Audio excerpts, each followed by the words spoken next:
Hello students, welcome to Global Online. This is Ankita Sood. So Himachal Pradesh state eligibility test paper one preparation में आज हम देखेंगे कुछ digital initiatives ICT से related जो कि रिसर्च को बेहतर बनाने के लिए गवर्नमेंट ऑफ इंडिया के द्वारा बनाए गए हैं। ये डिजिटल इनिशिएटिव्स ऐसे हैं जो कि बार बार एग्जाम में आते हैं एंड इसमें से बिल्कुल बेसिक क्वेश्चंस पूछे जाते हैं। सो ये बेसिक क्वेश्चंस ही आपको आपका सिलेक्शन पक्का करने में जरूर हेल्प कर सकते हैं। इसीलिए स्टूडेंट्स इस सेशन में आप सभी एंड तक बने रहिएगा। इस एग्जाम को क्वालिफाई करने के लिए पेपर वन पर ज्यादा ध्यान दीजिएगा क्योंकि 100 में से आप इसमें आसानी से 80 प्लस स्कोर करके अपना सिलेक्शन पक्का कर सकते हो। सो पेपर वन प्रिपरेशन के लिए कंप्लीट कोर्स हमने लॉन्च किया है जिसमें फुल सिलेबस वीडियो लेक्चर्स हम आपको देंगे। हिंदी इंग्लिश दोनों लैंग्वेजेस में कोर्स अवेलेबल है। एग्जामिनेशन से पहले आपका पूरा सिलेबस कवर करवाने की मैं आज आपको 100% श्योरिटी देती हूँ। फुल सिलेबस नोट्स है, फुल सिलेबस मॉक टेस्ट आपको मिल जाएंगे जिसमें से as it is question exam में पूछे जा सकते हैं। ये वीडियो लेक्चर्स में भी पहले आपके थ्योरी कॉन्सेप्ट्स क्लियर करवाए जाएंगे जो कि बहुत ही इजी लैंग्वेज में होंगे, ट्रिक्स के साथ आपको याद करवाई जाएंगी चीजें। साथ ही वीकेंड पे आपके लिए मॉक टेस्ट और एमसीक्यू सीरीज भी लाई जाएगी ताकि जो पूरा वीक आपने पढ़ा है उससे बहुत अच्छे से आपकी रिवीजन हो जाए। 2000 प्लस एमसीक्यू क्वेश्चन बैंक में हम आपको देते हैं previous year questions, most repeated questions और एक्सप्लेनेशन के साथ। यहाँ पर सारे क्वेश्चंस आपको मिल जाएंगे एंड इसमें से भी as it is questions exam में पूछे जाते हैं। इसके लिए आपको सिर्फ एक ही बार फीस देनी है, 2000 रुपए। जब तक आपका एग्जाम क्वालिफाई नहीं हो जाता तब तक आप इसका फायदा उठा सकते हो। फ्री वीडियोस के एक्सेस के लिए ग्लोबल ऑनलाइन ऐप को डाउनलोड कीजिए। स्टोर सेक्शन पर सर्च बार में आपको कोर्स का नाम लिखना है। इस कोर्स के अच्छे से आप लोग ओवरव्यू को जरूर पढ़िएगा। इसकी ड्यूरेशन 6 मंथ्स है।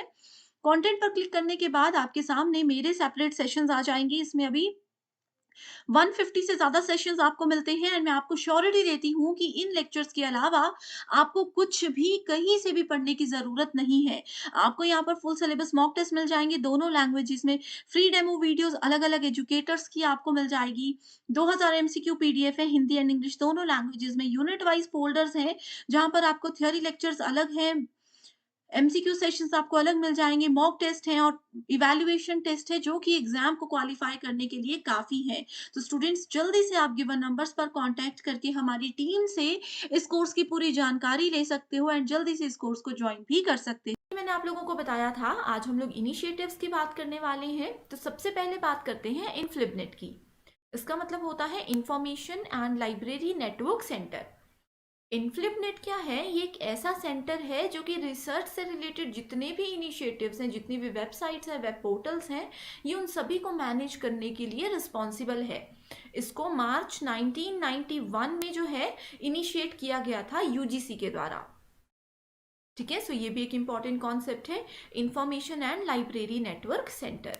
अब लाइब्रेरी से क्या मतलब है? लाइब्रेरी होता है जहाँ पे हम लोग बुक्स देख सकते हैं, पढ़ने जाते हैं। ठीक है, सिमिलरली यहाँ पे लाइब्रेरी का मतलब है कि जितनी भी हमारे रिसर्च से रिलेटेड चीज़ें होती है वो हम लोग इसकी लाइब्रेरी में जा करके देख सकते हैं। ठीक है, सो ये कोई वैसी लाइब्रेरी नहीं है कि कहीं पे आप लोगों को बिल्डिंग मिलेगी। ये ई लाइब्रेरी है, आप लोग इसको अपने मोबाइल में, अपने लैपटॉप में इंटरनेट के थ्रू एक्सेस कर सकते हो। ठीक है, इसका हेडक्वार्टर है गुजरात यूनिवर्सिटी कैंपस अहमदाबाद में। इसको जनरली एस्टैब्लिश किया गया था 1996 में, लेकिन यहाँ पे बोला गया है Yashpal committee worked out the details and 1991 में इनफ्लिबनेट को यूजीसी के द्वारा इनिशिएट किया गया था। ठीक है, नेक्स्ट बात करते हैं कुछ ओपन एक्सेस इनिशिएटिव्स की जो कि बहुत इंपॉर्टेंट है। ओपन एक्सेस का मतलब होता है जो कि सभी के लिए ओपन है, सब लोग, एक्सेस का मतलब होता है यूज करना, सब लोग इसको यूज कर सकते हैं फ्री ऑफ कॉस्ट। ओपन का मतलब ही ये होता है कि सबके लिए ओपन है। ठीक है, सबसे पहला आता है शोध गंगा। शोध गंगा में क्या है? जितने भी इंडियन थीसिस और डिजर्टेशन है उन सभी का रिकॉर्ड यहाँ पे आपको मिल सकता है। ठीक है, अब जैसे आप लोग पीएचडी में एडमिशन लोगे तो आप लोगों को रिसर्च करना कंपलसरी है। ठीक है, रिसर्च करते समय आप लोग जो भी थीसिस लिखते हो उन सब चीज़ों को शोध गंगा पे अपलोड किया जाता है। इससे क्या बेनिफिट होता है? इसका बेनिफिट ये है कि जो फ्यूचर रिसर्चर्स हैं, ठीक है, हमारे जो फ्यूचर रिसर्चर्स हैं उन लोगों को अगर उस पर्टिकुलर टॉपिक पे रिसर्च करनी है या पुरानी फाइंडिंग्स को ढूंढना है तो उनको गूगल पे जा करके या फिर दूसरी लाइब्रेरीज में जा करके थीसिस ढूंढनी नहीं पड़ेगी। वो हर एक चीज़ को शोध गंगा में बहुत ईजिली एंड बहुत कम टाइम में एक्सेस कर सकते हैं।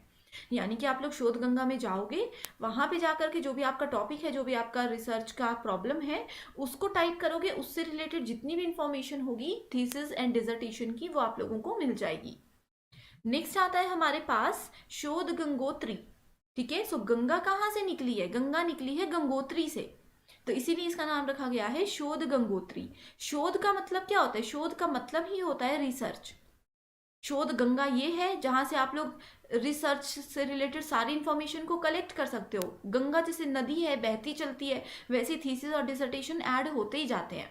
ठीक है, शोध Gangotri repository of Indian research in progress details. ठीक है, इसको हम बोल सकते हैं कि इसको मेंटेन किया गया है इन्फ्लिबनेट के द्वारा, which is an autonomous inter university centre of the university grant commission of India. ठीक है, so शोध Gangotri is a new initiative that complements शोध गंगा, and शोध Gangotri hosts synopsis of research topics submitted to the universities in India by research scholars for registering themselves for PhD program।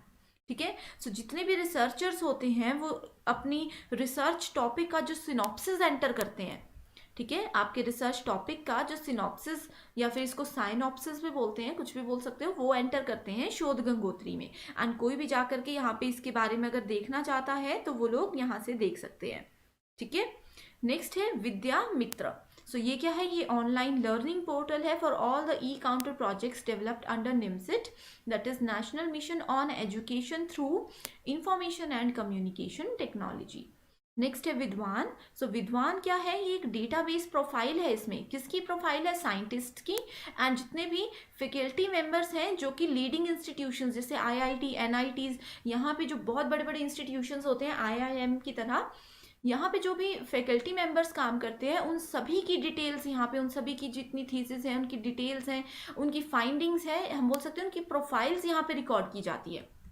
ठीक है, सो विद्वान का मतलब क्या होता है? बहुत इंटेलिजेंट लोग, इस तरह से आप लोग याद रख सकते हो। सो इंटेलिजेंट साइंटिस्ट भी होते हैं एंड लीडिंग इंस्टीट्यूशंस जैसे आईआईटी, एनआईटी, एमआईटी। ठीक है, ये सब चीज़ों के जो भी फैकल्टी मेंबर्स होते हैं उन सब का रिकॉर्ड होता है यहाँ पे।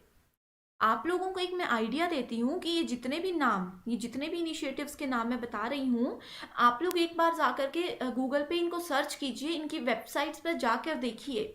इससे क्या होगा? इससे अगर एग्जाम में आप लोगों को कोई भी क्वेश्चन आएगा आप लोग इजीली रिकॉल कर सकते हो। जैसे कि आप लोग शोध गंगा में जाइए, वहाँ पे देखिए क्या क्या ऑप्शंस हैं, क्या क्या कर सकते हैं, थोड़ी बहुत डिटेल्स पढ़िए, सो दैट आप लोगों को एक इंटरफेस आप लोगों के माइंड में सेट हो जाए और आप लोग बहुत ईजिली इन चीज़ों को एक्सेस कर सको। ठीक है, नेक्स्ट है INTCAT। सो ये क्या है? ये फ्री ऑनलाइन कैटलॉग है जिसमें कि books, thesis, serials of major university और इंस्टीट्यूशन लाइब्रेरी होते हैं, लेकिन ये सिर्फ इंडिया के बेसिस पे ही काम करता है। ठीक है, नेक्स्ट आता है ई शोध सिंधु। इसको दिसंबर 2015 में इनिशिएट किया गया था। ई का मतलब होता है इलेक्ट्रॉनिक। ठीक है, consortium of higher education electronic resources that provide access to e resources to universities, college, centrally funded technical institutions in India. ठीक है, इसको UGC Infonet, that is information network digital library consortium भी बोला जाता है। Right, इसके साथ ही NLIST, that is national library and information services, INDEST, that is Indian National Digital Library in Engineering Sciences and Technology, ये सब के नाम भी आप लोगों ने याद रखने हैं। इस इनिशिएटिव को लॉन्च किया गया है by MHRD and executed by Inflibnet. ठीक है, सो एक और ट्रिक मैं आप लोगों को बताती हूँ कि कई बार क्या होता है, क्वेश्चन आता है एग्जाम में, आप लोगों को ऑप्शंस नहीं पता होते, तो अगर आप लोगों ने बाकी के नाम नहीं सुने होंगे, इनिशिएटिव्स की बात कर रही हूँ सिर्फ, तो जहाँ पे भी इन्फ्लिबनेट दिखे आप लोग उसको करेक्ट कर सकते हो। ठीक है, आईसीटी से रिलेटेड अगर इनिशिएटिव्स हैं तो इन्फ्लिबनेट पे करेक्ट कर सकते हो, क्योंकि मैक्सिमम जितने भी इनिशिएटिव्स हैं वो इन्फ्लिबनेट ही एग्जीक्यूट या हैंडल करता है। ठीक है, एंड वहाँ पे अगर इन्फ्लिबनेट नहीं होगा तो आप लोगों ने MHRD को करेक्ट ऑप्शन सेलेक्ट करना है। ठीक है, सो ये एक ट्रिक है, कई बार चल भी जाती है, तो इंपॉर्टेंट है ये। ठीक है, नेक्स्ट है शोध शुद्धि। 1991 में इसको स्टार्ट किया गया था MHRD के द्वारा। It provide access to plagiarism detection software, and ये क्वेश्चन जो है एज इट इज क्वेश्चन जो है एग्जाम में पूछा जाएगा, इस चीज़ की मैं आपको गारंटी देती हूँ। एग्जाम में क्या पूछा जाएगा? एग्जाम में ये पूछा जाएगा कि गवर्नमेंट के द्वारा जो ICT से रिलेटेड इनिशिएटिव लॉन्च किया गया है, ठीक है, जिसमें कि हम लोग प्लेगरिज्म को देख सकते हैं, या फिर ये बोला जाएगा कि जिसमें हम लोग अपनी थीसिस या फिर अपने रिसर्च टॉपिक या फिर अपने डॉक्यूमेंटेशन की डुप्लीकेसी को चेक कर सकते हैं। उस सॉफ्टवेयर का नाम क्या है? तो आप लोगों को सेलेक्ट करना है शोध शुद्धि। ठीक है, शोध का मतलब होता है रिसर्च, शुद्धि किसी चीज को शुद्ध करना। अगर तो उसमें डुप्लीकेसी है, अगर तो डुप्लीकेट डेटा है तो वो शुद्ध नहीं होगा। तो शुद्धि का मतलब ये है कि डुप्लीकेट डेटा वहां पे नहीं होना चाहिए। Plagiarism detection software, PDS, plagiarism का मतलब ही होता है डुप्लीकेसी। ठीक है, अब जैसे कि मान लीजिए कि किसी भी राइटर की एक बुक है, ठीक है, या फिर जैसे मान लेते हैं कि हम लोग जैसे ग्लोबल ऑनलाइन पे आप लोगों को ये पीएचडी चैनल पे जो भी कंटेंट दे रहे हैं, एज इट इज कोई और भी है पर्सन जो कि as it is content provide करा रहा है, हमारा ही कंटेंट वो प्रोवाइड करा रहे हैं।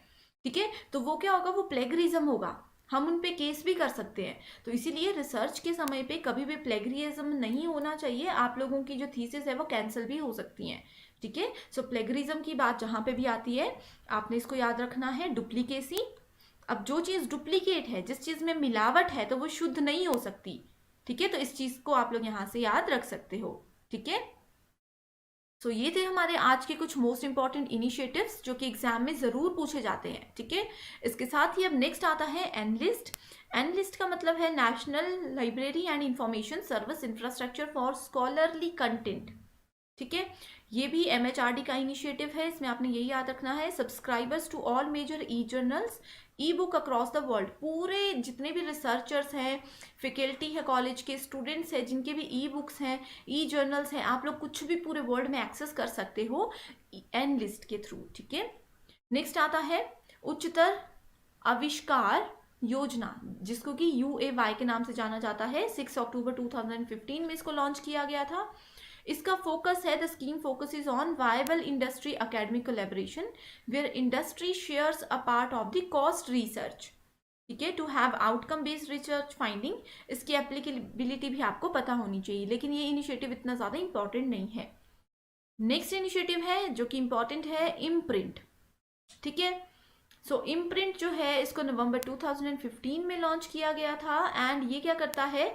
It challenges by translating knowledge into viable technology in 10 selected technology domain। So कौन से ये डोमेन है, ये इंपॉर्टेंट है। Health care, energy, sustainable habitat, nano technology hardware, water resources and river systems, advanced material, information and communication technology जो कि ICT जिसकी हम लोग इतनी देर से बात कर रहे हैं, manufacturing, security and defence and environmental science and climate change. So ये 10 टेक्नोलॉजी डोमेन्स है जहाँ पे इम्प्रिंट काम करता है। ठीक है, सो आज के लिए सिर्फ इतना ही। आई होप ये कॉन्सेप्ट आप लोगों का बिल्कुल क्लियर है। एंड इसके अलावा अगर कोई पर्टिकुलर टॉपिक पे आप लोग चाहते हो कि हम वीडियो लेकर आएँ जो कि बहुत इंपॉर्टेंट भी हो, तो हम लोग ज़रूर आप लोगों की बात सुनेंगे। आप लोग कमेंट करके हमें बता सकते हो। So thank you so much for watching this video and I wish you all the very best.